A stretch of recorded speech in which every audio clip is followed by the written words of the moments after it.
In the heart of Dambara village stood a little eatery that never slept. Mama Zoya's kitchen never closed, not when the moon was high or the sun was crawling. At any hour, flames glowed beneath her pots, and the air swam with the thick perfume of spiced broth. Even at 3 a.m., wanderers would find food steaming and served with a warm grin. People came like ants to honey. Some walked, some pedaled in on rusty bicycles, some came barefoot with dust on their heels. They all came chasing one thing: the magic in Mama Zoya's meals. Her goat pepper broth could stir rhythm in the bones of the dying. Her spiced rice smelled like the morning of a long-awaited festival. Her egusi stew clung to the tongue like a lover's secret, and her fufu sat proud and tall beside every bowl like a chief at a council. Before the first spoon scraped a plate, lines would already twist around her door, and when the first dish was lifted, it would vanish in minutes as if the food ran into the bellies on its own.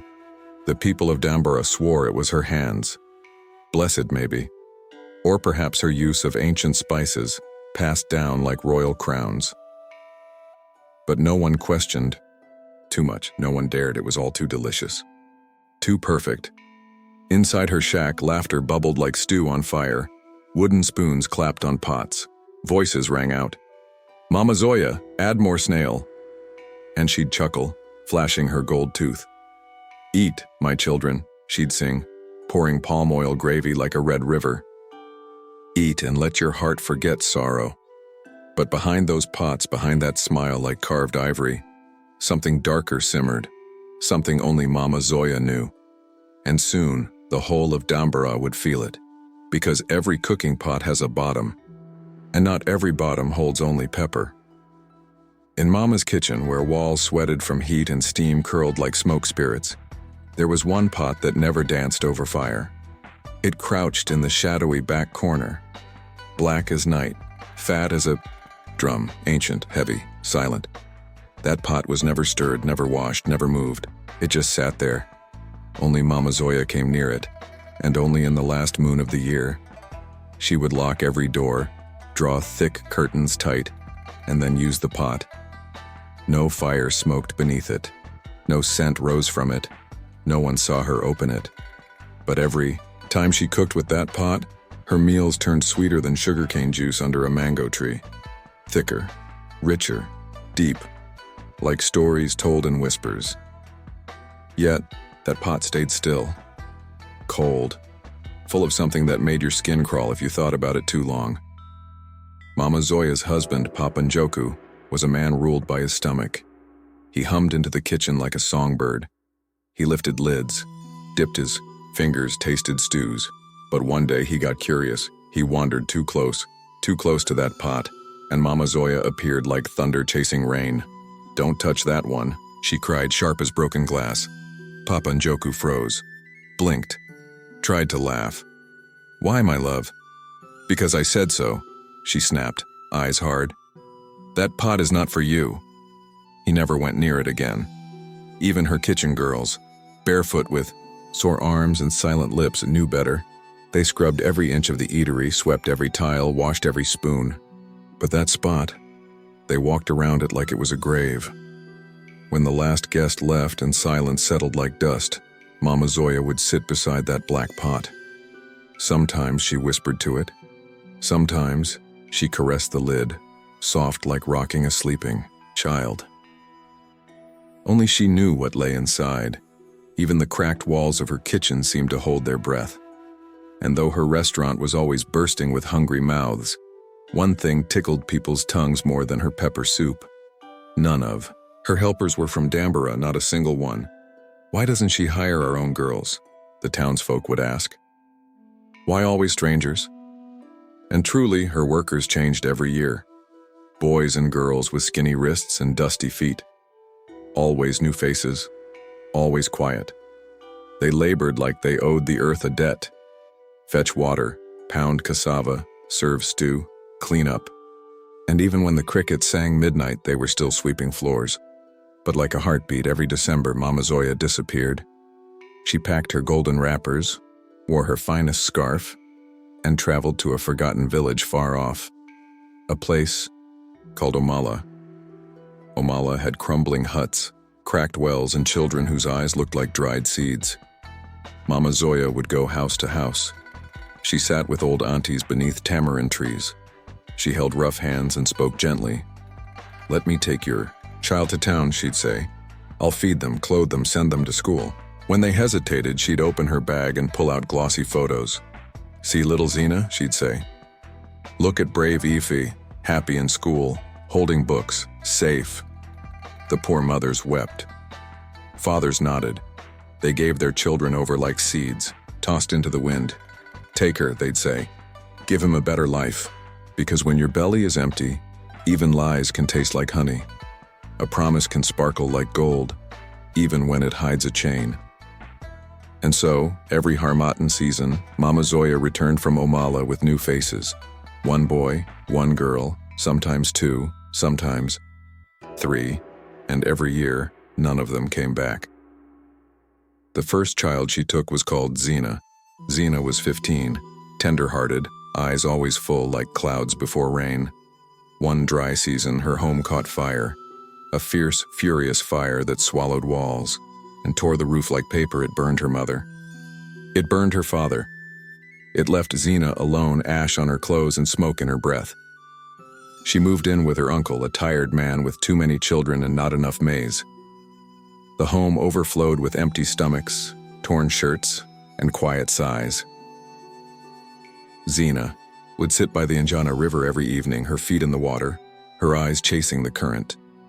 That's where Mama Zoya found her. She walked over, sat beside her like an old friend, and whispered, "Do you want to learn?" Zina blinked.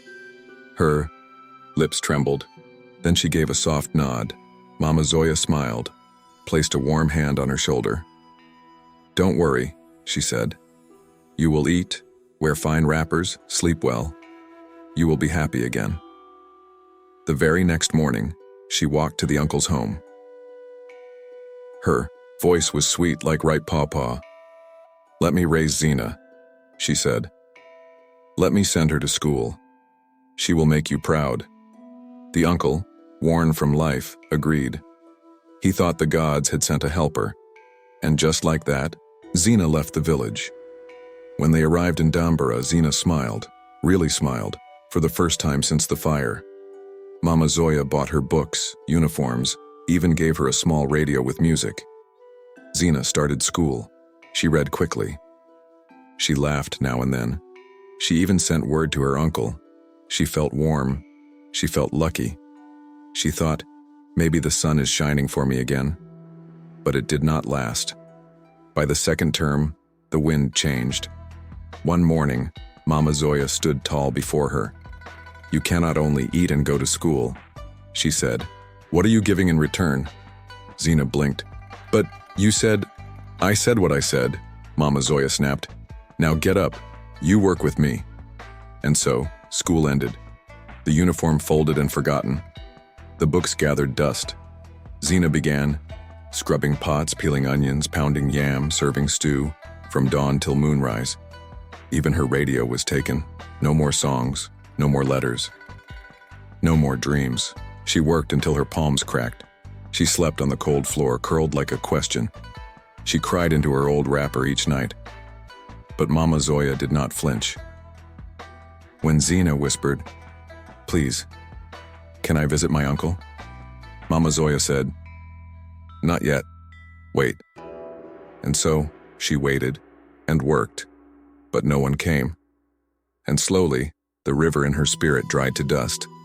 A year passed. Then, December came again. "Pack," Mama Zoya said one Harmattan evening. "We're going to the village." Zina lit up like morning sun. At last, she thought. At last I'll see home. But Mama Zoya had one law. She traveled under darkness. So they left at night. By sunrise, Mama Zoya reached Omala, alone. "Where is Zina?" someone asked. "Is she coming for Christmas?" Mama Zoya smiled, teeth like polished shells. "No," she said, her voice smooth. "She traveled to Abuja with her school. Excursion. She even said I should greet you all." The villagers nodded, impressed. "She's going far now." She's enjoying, oh. Bless Mama Zoya. Then Mama Zoya opened her fine bag. She pulled out a photograph. Zena, smiling, book in hand, standing in a classroom. She said she'll visit soon, Mama Zoya added. Applause. Everyone believed her. Why wouldn't they? The photo looked real, and Zena was smiling. No one knew what shadows held her in Dambara. In that sweet fog of false joy, a mother stepped forward. Beside her stood a boy with bright eyes and cracked feet. His name was Kobe. The woman clutched Mama Zoya's hand like a leaf in the wind. Her voice was soft, fragile. Please, take my son. Let him become like Zena. Let him learn. Let him grow. Mama Zoya looked at Kobe, then at the crowd. She nodded. I will help him. He will shine like Zena. You'll see. And just like that, another name joined her list. But Kobe was not like the others. His eyes were sharp like stars cutting through night. His hands could fix broken radios with wire and bottle caps. His mother, a widow, sold roasted groundnuts by the roadside. Her fingers always burnt, her back always bent, her wrapper stained with dust and sweat. But her heart was bright with hope. Hope for Kobe. One Christmas, Mama Zoya returned. She found the woman at her wooden stall. She smiled and said, "This boy, he is special." She tapped Kobe's head gently. "Let me take him. I will mold him. He will wear suits, work in glass offices, become an engineer." The woman wept, but she nodded. She packed his small world into a bag. 1 shirt, 2 trousers, a bar of soap. And just like that, the journey began. "Make me proud, my son," she whispered. And Kobe followed Mama Zoya to Dambara. At first it felt like a dream. She registered him in JSS 3, gave him crisp white socks, a sharp pencil case, and a school bag with bright cartoon prints. He joined the science club. Every Sunday he borrowed a phone to call home. "Mama, I'm learning fast," he said one time. "I even touched a real computer." His mother danced under the mango tree that evening. "Thank you, Lord," she whispered. But joy inside Mama Zoya's house never stayed long. After 3 months, she changed her tone. "Books don't cook. Stew," she said. "Come and work." Just like Zena, Kobe's books disappeared, uniform folded, bag shoved under the bed. He began sweeping tiled floors, peeling yam, breaking wood, carrying water. His shoulders ached. The sharp boy who once answered every question grew quiet. One day he asked, "Can I return to school?" Mama Zoya looked at him coldly.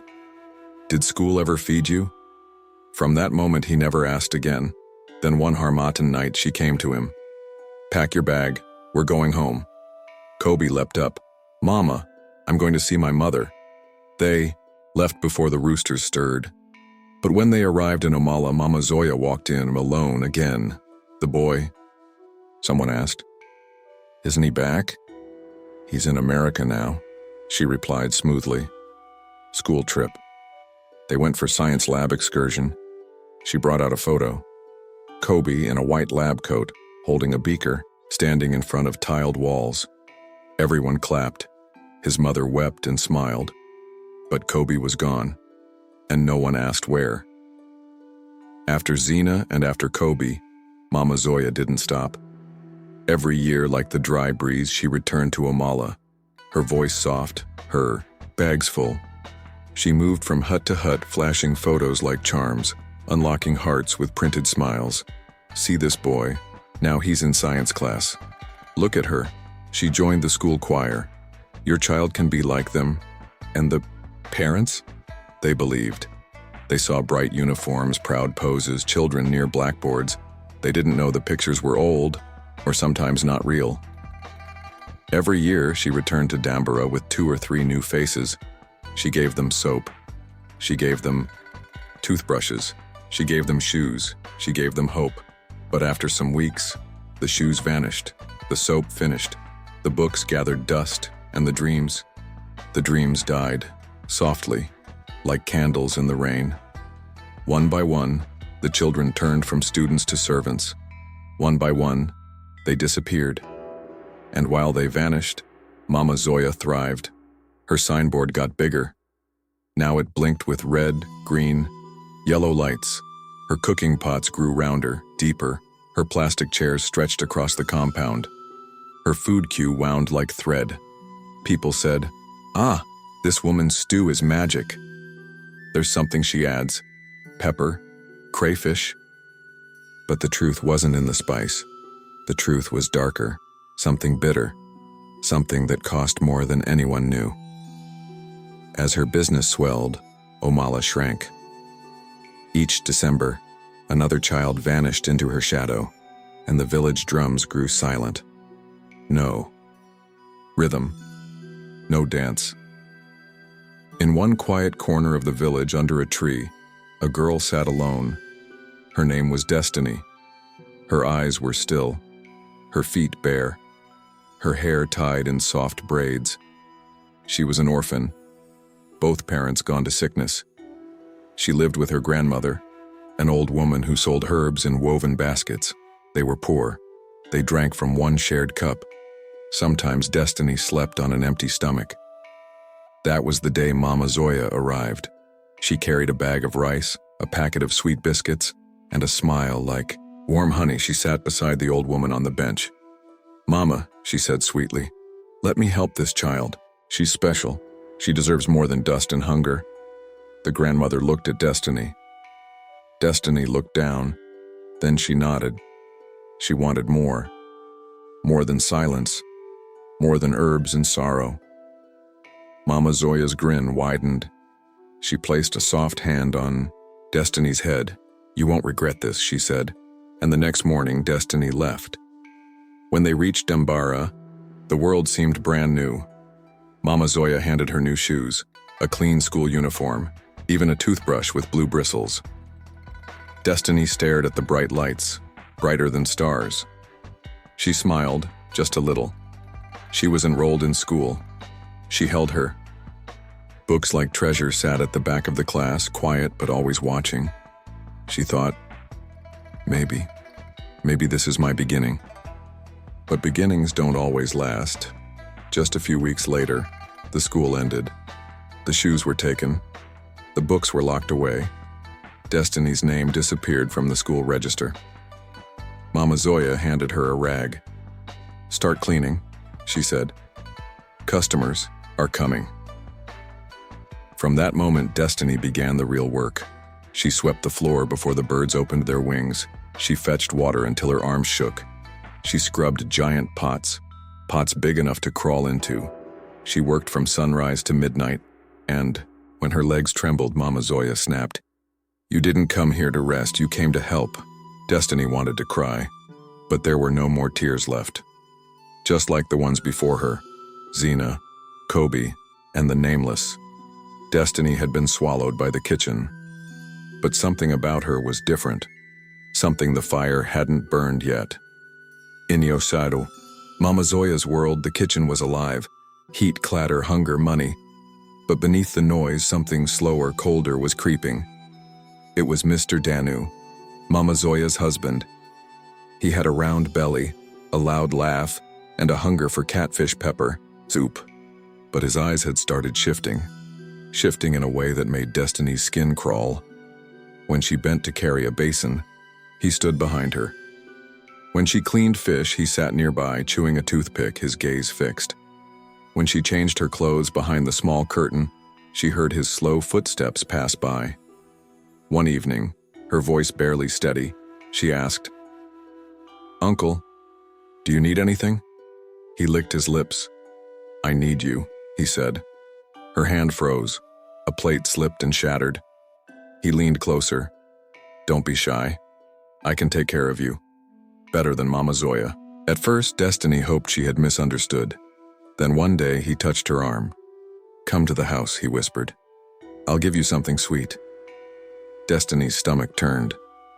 That night, her chest was tight, like a drum tied too hard. She stood near the stove and whispered, "Mama, your husband is saying strange things to me."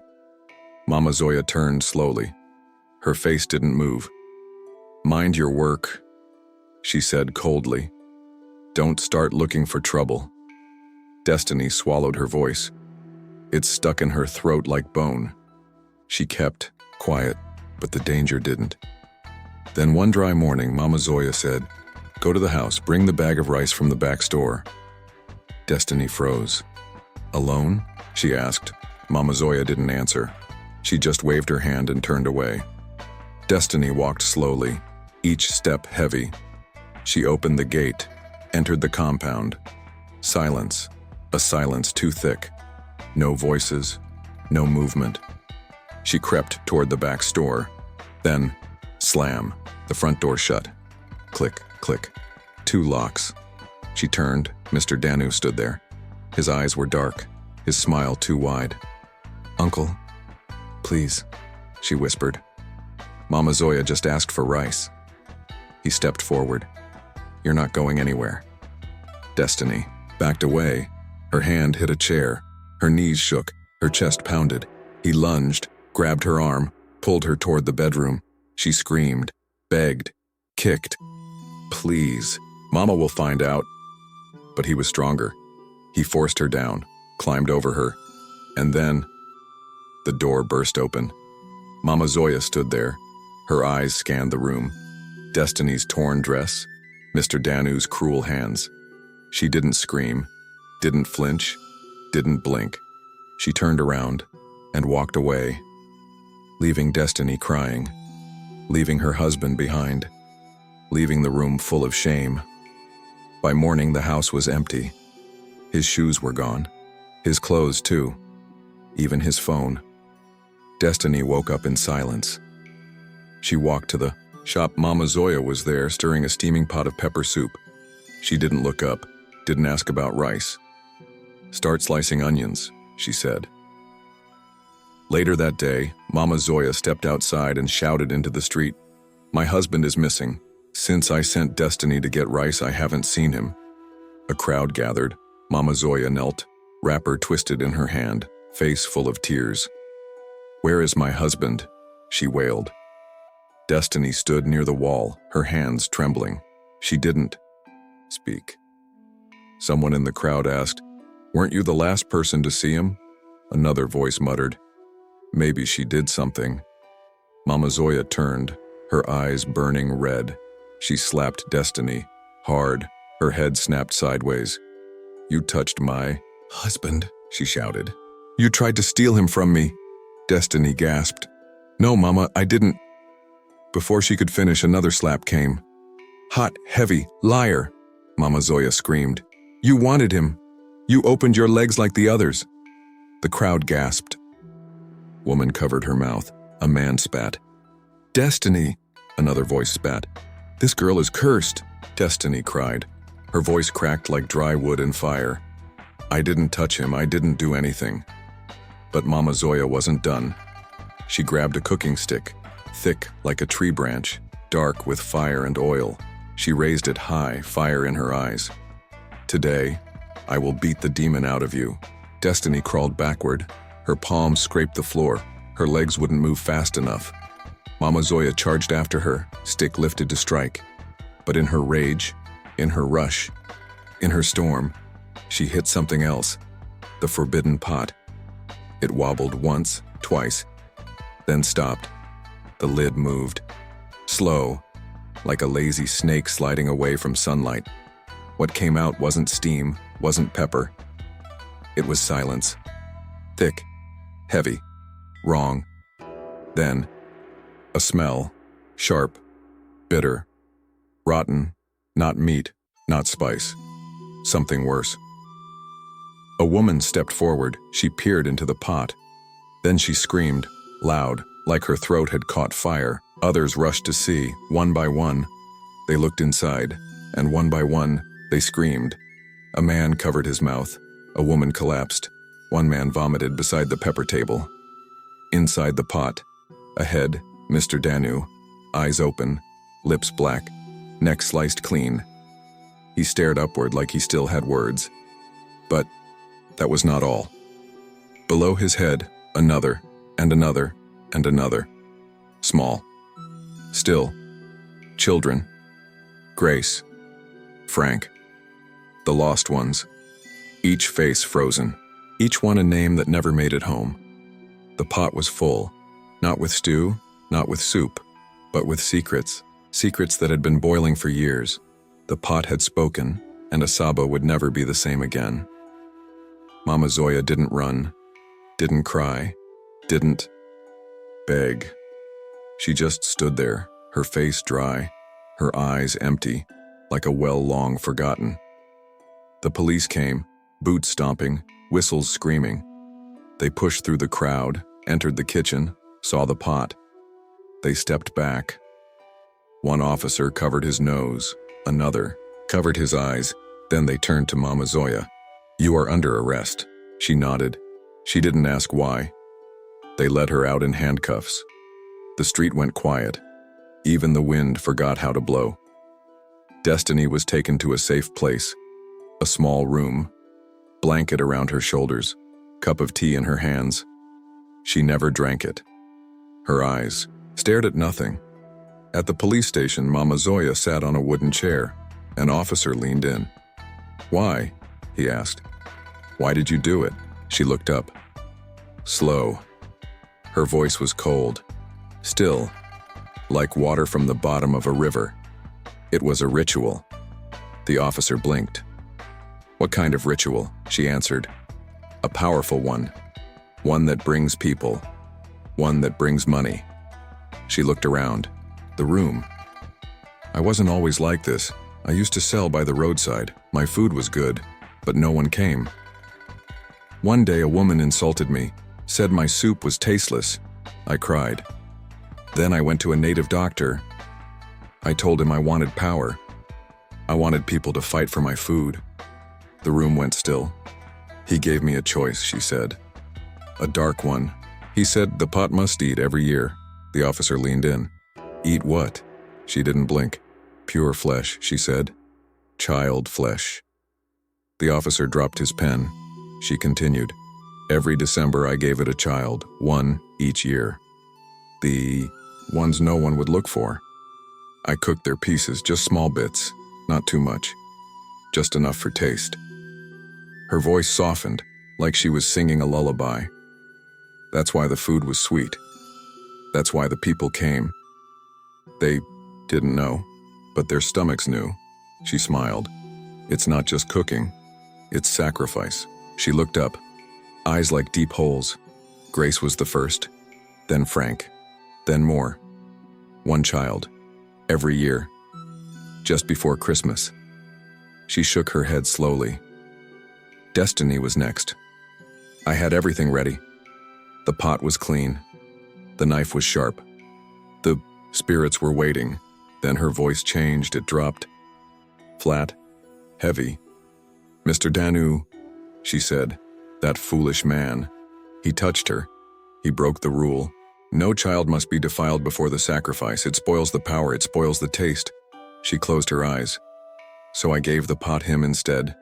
His flesh was not pure, but it was all I had. The pot was hungry. I could not wait." Far away, in the village of Asaba, the news ran, like fire through dry grass. It reached the mothers, the ones who gave their daughters, the fathers, the ones who sent their sons. They began to gather. In the village square, the mothers gathered. They carried the photos Mama Zoya had once given them, photos of Grace, of Frank, of children who never returned. The old women wailed. Their voices shattered the sky. "She lied to us. She used our children." One man dropped to his knees, his body rolling in the sand. "I gave her my only son," he screamed. She showed me a picture of him smiling. In the picture, another mother tore her wrapper, her grief tearing. Her open, that smile was fake. That picture was taken before she killed them. The whole village became a storm of sorrow. Some fainted, some fought, some just sat staring, too broken to cry. They had trusted her. They had welcomed her into their homes. They had given her their children. And now the truth had poured out, like hot steam from a hidden pot, and it burned everyone. Mama Zoya was taken to prison, chains around her wrists, Guards at her side, no smile, no tears. She didn't fight. She didn't speak. She entered her punishment quietly, like the way she had cooked, in silence. The restaurant was shut down.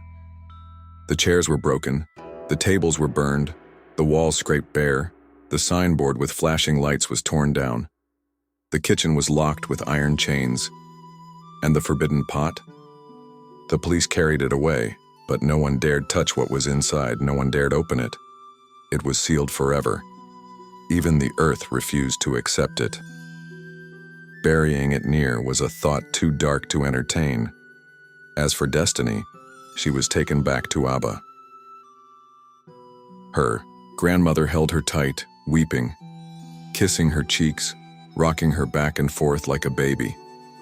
But Destiny never said a word, not even one. Her lips stayed closed. Her eyes were distant, like her voice had been stolen. She woke each morning like a shadow, sat for hours, stared at the sky. She didn't laugh. She didn't cry. She just existed. In the town of Asaba, people tried to forget, but they couldn't. Because even though the shop was closed, they said the smell of stew still lingered from the corner. Rich, thick, sweet stew. And some nights, when the wind was still, and the moon hung low and heavy, they said you could hear whispers coming from the sealed kitchen, a woman's voice, soft, low, almost like a lullaby. I told them never to open that pot. And then, silence. Thick, unyielding silence, because some secrets once cooked into the fire can never be forgotten. The pot is closed, but the story still boils. And just like that, the darkness of Mama Zoya's world, her twisted rituals, and the torment that Destiny endured, lingers. What's truly horrifying is the lingering presence of the pot and the whispers that will never leave the people of Asaba.